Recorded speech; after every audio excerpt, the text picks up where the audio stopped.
Top 10 causes of death in the United States, Alzheimer's disease is the only one that cannot be prevented, cured, or slowed down. News 18's Holly Campbell joins us now with a look at research and local resources for Alzheimer's patients. Holly. Jeff, Gina, every 67 seconds, someone in the United States develops Alzheimer's. And at the same time, a family member takes on the role of caregiver.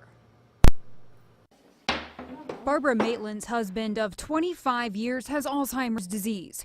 For years, she was his caregiver.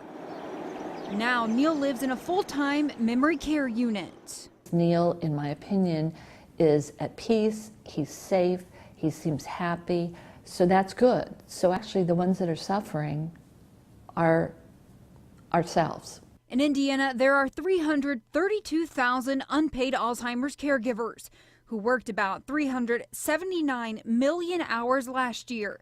An estimated 40% of caregivers suffer from depression because of the stress and emotional toll. This is Area 4 Information and Referral, returning your phone call. Area 4 Information Specialist and Support Group Coordinator Kathy Fogelsong says establishing a support system is crucial. I think it's imperative to reach out for help and support early so you can incorporate that early and be a caregiver for a long haul, because it can last several years, and it's one of the hardest things I've ever seen families go through. Barbara says she found support in friends who would help with small tasks around their home. Having people bring meals in was just phenomenal.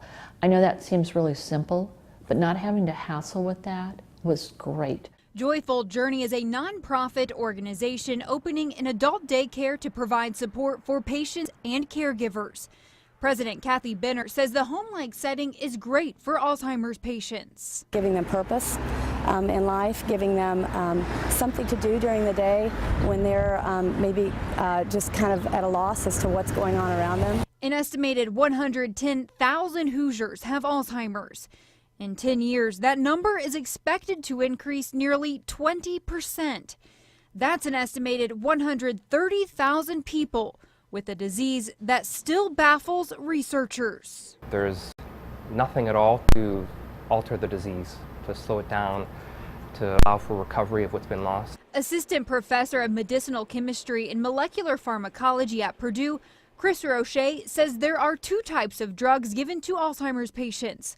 The first improves brain cell function.